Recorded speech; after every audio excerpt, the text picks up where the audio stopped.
How many of you in here donate to charity? Wow. How many of you look closely at where your donation is going? How many of you are disappointed when you find that part of your donation goes to somebody's salary or to fundraising costs? I think you're going to relate to the story. So a couple of months ago, I was visiting my godparents in Germany, two of the most generous people I've ever met in my life. And my godfather was telling me the story of a man who came to his door, a face-to-face fundraiser, as they're called, asking him to become a regular donor to an international organization. And the person was very convincing, and so my godfather agreed to become a donor. And about a year later, he was reading the German newspaper, and inside there was an article. And the article explained that face-to-face fundraisers, like the one that had come to his door, were actually paid staff of organizations. And he was so disappointed because he really thought that the person that had come to his door was doing it out of conviction, was doing it on his own free time. He was so disappointed that the next day he called the organization to stop his donation. And this story really struck a chord with me because I realized this is not unique to Germany.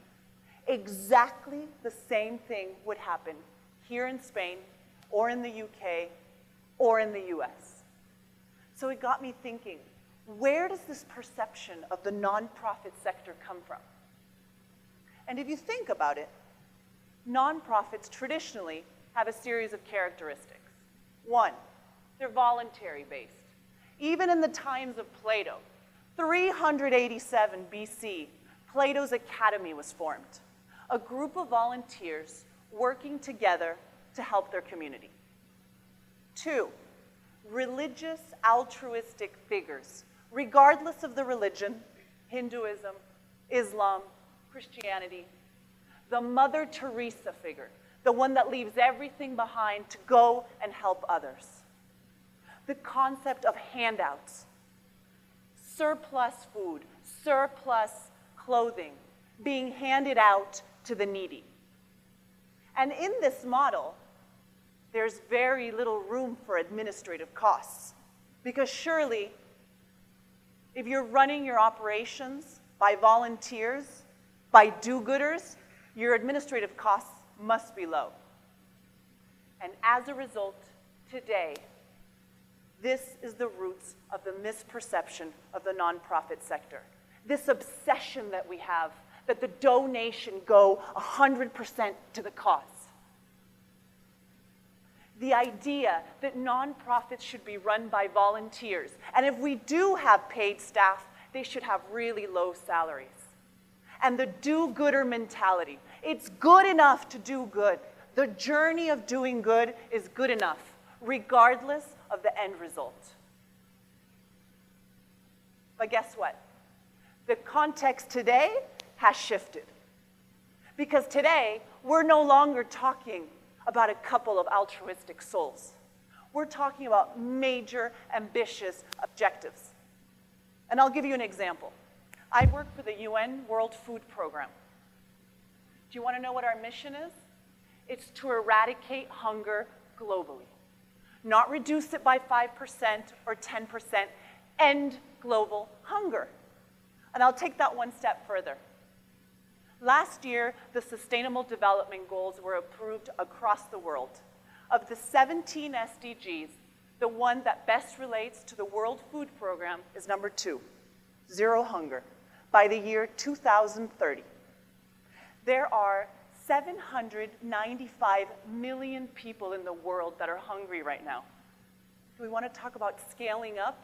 This is the context today. This type of scale up requires the right people in the right roles. And I'll give an example of that. Within the humanitarian context, big data philanthropy is proving to be revolutionary. But big data philanthropy requires chief data scientists. These individuals are extremely well educated and trained. They have PhDs, they're engineers. We cannot expect them to be volunteers.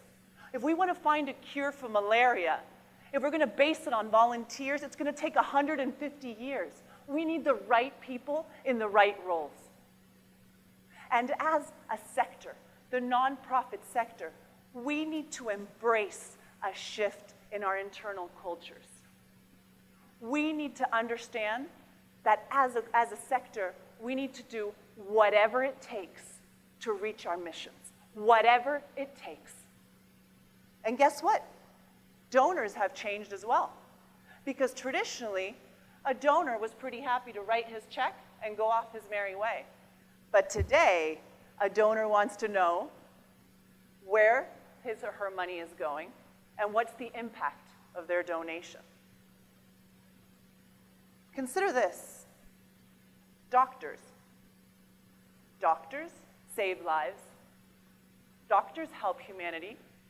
Yet nobody would ever question that a doctor not be well educated or have a healthy salary. So why this discrepancy with the nonprofit sector? And just because a doctor has a healthy salary, in no way does it take away the value from what he's doing. So why does it in the nonprofit sector? In order to accomplish these objectives, in order to scale up to the needs of today, the nonprofit sector must be able to invest. Invest in people, in professionals, in the right people, in the right roles. Invest in healthy, competitive salaries. Do you know one of the sad truths about the nonprofit sector? Is that as people grow older and decide for themselves that they want to raise families, they leave the nonprofit sector because it's not compatible. It's not compatible with raising a family. It's not compatible with paying a mortgage. Nonprofits are oftentimes in expensive cities, in New York, in London. It's not compatible. Invest in training. There's an excellent study done by a professor of fundraising and sustainable philanthropy, Adrian Sargent and Amy Einstein. And in this study, they show the correlation between training of major donor fundraisers and how much each of those individuals raise. It is a direct correlation.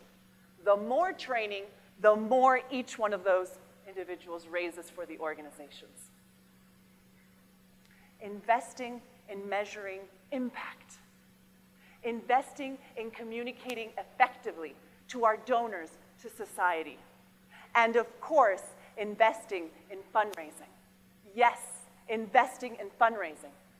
Because a solid fundraising campaign can grow an organization exponentially. It can make it go a lot quicker to that end goal. The key in all this, of course, is the return on investment. For every euro that I put into any one of these initiatives, how much am I getting in return? That's the key. But it's not just about investing. It's about changing that internal culture of nonprofits, that it's not good enough to do good, that we have to do whatever it takes to reach that ambitious objective, to deliver real impact, whatever it takes. So what can we do?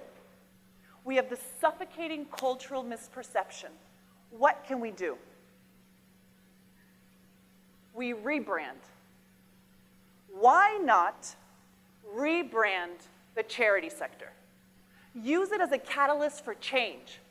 And when I say rebrand, I'm not talking about changing the name, which, by the way, should definitely be part of the process. Because if you think about it, nonprofit sector just describes what we're not. Charity sector and voluntary sector are just wrong. So yes, part of the rebrand process should be changing the name. But I'm talking about something much deeper than that. When we think of the brand Apple, who cares if it's called apple or banana or orange? What's important is what that brand stands for. The attributes, the positioning, the psychological construct around that brand. That's what we need to work for in the nonprofit sector. We need to come together and build a case for support that the current affairs are suffocating, that we cannot scale up if we live with these limitations. Let's create a rebrand steering committee. This is an opportunity. This is a global phenomenon. So let's get key people from different countries, from different organizations, from different parts of an organization. Let's get donors, let's get media outlets. Let's get everybody together to make this change. Let's think about how we're going to create that internal cohesion. Let's think about strategically how we're going to change that perception. Let's hire brand managers to help us manage this process. And through this process, there are key elements that we need to take into consideration. Accountability. Because after all, that's what's behind the question of people, what percentage of my donation goes to administrative costs? Accountability. And what I'm saying is absolutely nonprofits need to be held accountable, but we just have to change the indicators. It's not about what percentage of income goes to administrative costs. It's what's the return on investment. What are the impact indicators that we're going to use? Shift the indicators that we're using to measure nonprofits' accountability. Communication. As a sector, we need to move away from focusing on the problem, on the challenges, and shift towards communicating on the solutions and the real impact that we're making. And in this process, in this rebranding process, we focus on three key stakeholders. The donors. Let's work with the donors and engage them in a way that they understand that they're actually more like investors than they are donors.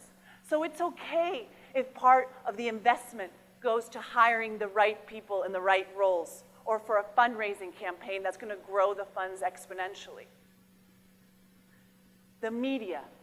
Let's work with the media so that they don't just focus on the small sliver of the pie dedicated to administrative cost, and focus on how big the pie is. What type of impact is it having?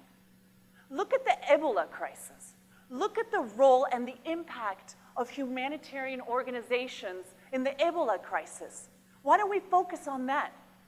And if they are to print the salary of a staff of a nonprofit, to contextualize it, to not print the salary as a standalone, what has that person achieved with that salary? And finally, the nonprofit sector itself. That it's not good enough to do good. That we have to do whatever it takes to reach those missions.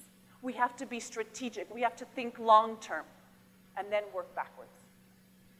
And once the rebrand process is complete, we present it at the World Economic Forum. So members of the audience, whether you're a donor or a journalist or a skeptic, whatever you are, please join the rebranding of the charity sector movement. I sometimes think, if I was to have that conversation again with my godparents, what would I say? And I think what I would say is this, that I agree with them. That doing good, that being a good person is one of the most important things that a human can do. But I tell you what, my God,